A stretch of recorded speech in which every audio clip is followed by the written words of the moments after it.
పూర్తి వివరాలకు చదవండి రేపటి అక్షర శిల్పం దినపత్రికలో.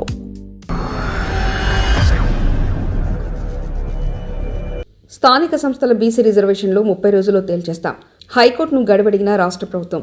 స్థానిక సంస్థల ఎన్నికల నిర్వహణలో భాగంగా వివిధ వర్గాలకు రిజర్వేషన్లు ఖరారు చేసి ప్రకటించడానికి 30 రోజు గడువులు ఇవ్వాలని రాష్ట్ర ప్రభుత్వం హైకోర్టుకు విజ్ఞప్తి చేసింది. 30 రోజుల్లో తన బాధ్యతలు నెరవేర్చి రాష్ట్ర ఎన్నికల సంఘానికి తమ సమ్మతిని తెలియజేస్తామని చెప్పింది. రాష్ట్ర ప్రభుత్వం తన బాధ్యతను నెరవేర్చాక 60 రోజుల్లో ఎన్నికల ప్రక్రియను పూర్తి చేస్తామని ఎన్నికల సంఘం హైకోర్టుకు తెలిపింది. స్థానిక సంస్థల ఎన్నికల నిర్వహణ విషయంలో అటు రాష్ట్ర ప్రభుత్వానికి అటు ఎన్నికల సంఘానికి ఆసక్తి కొరవడిందని పిటిషనర్లు అయిన మాజీ సర్పంచులు హైకోర్టుకు నివేదించారు.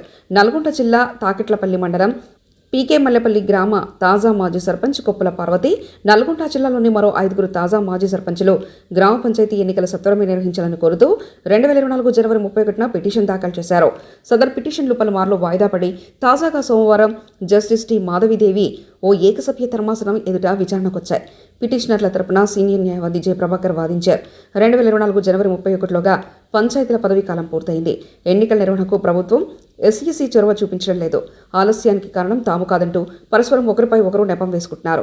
పంచాయతీల పదవీకాలం ముగిసేలోపు ఎన్నికలు నిర్వహించాలని రాజ్యాంగం, పంచాయతీరాజ్ చట్టం నిర్దేశిస్తుంది. స్థానిక సంస్థల ఎన్నికల నిర్వహణకు ప్రభుత్వం ముందుకు రాకపోతే రాష్ట్ర ఎన్నికల సంఘం హైకోర్టును ఆశ్రయించాలని సుప్రీంకోర్టు తీర్పులో పేర్కొంది. తెలంగాణ రాష్ట్ర ఎన్నికల సంఘం ఆ పని ఎందుకు చేయడం లేదని న్యాయవాది ప్రశ్నించారు. రాష్ట్ర ప్రభుత్వం తరఫున ఏఏజీ ఇమ్రాన్ ఖాన్ వాదనలు వినిపించారు.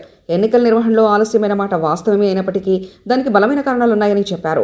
బీసీలకు రిజర్వేషన్లు ఇవ్వడానికి సుప్రీంకోర్టు నిర్దేశించిన ట్రిపుల్ టెస్ట్ పద్ధతిలో ప్రభుత్వం చర్యలు తీసుకుంటుందని, దానికి కొంత సమయం పట్టిందని తెలిపారు. సుప్రీంకోర్టు చెప్పినట్లుగా కేవలం రిజర్వేషన్లు నిర్ధారించేందుకు డెడికేటెడ్ బీసీ కమిషన్ వేశామని, శాస్త్రీయంగా బీసీల లెక్కలు తీశామని, ఇక రిజర్వేషన్ ప్రకటనే మిగిలిందని వివరించారు. మరో 30 రోజుల సమయం ఇవ్వాలని కోరారు. 30 రోజుల్లో చేసి తీర్తామని, మళ్లీ గడువు పొడిగింపు అడగకుండా ఉండడానికి ప్రయత్నం చేస్తామని చెప్పారు. రాష్ట్ర ఎన్నికల సంఘం తరఫున సీనియర్ న్యాయవాది జి విద్యాసాగర్ వాదించారు. రాష్ట్ర ప్రభుత్వం రిజర్వేషన్లు ప్రకటించి సమ్మతి తెలియజేసిన తర్వాత 60 రోజుల్లో ఎన్నికలు పూర్తి చేయడానికి సిద్ధంగా ఉన్నామని చెప్పారు. వాదనలు విన్న ధర్మాసనం పంచాయతీల పదవీకాలం పూర్తయి 1.5 ఏడాదిన్నర కావస్తుందని గుర్తు చేసింది. రీజనబుల్ టైం అంటే ఎంత అని ప్రశ్నించింది. పదవీకాలం ముగిసేలోపే ఎన్నికలు పెట్టాలని రాజ్యాంగం నిర్దేశిస్తున్న విషయాన్ని గుర్తు చేసింది. తీర్పును రిజర్వ్ చేసినట్లు ప్రకటించింది. మరిన్ని కథనాల కోసం సబ్స్క్రైబ్ చేసుకోండి మీ అక్షర శిల్పం.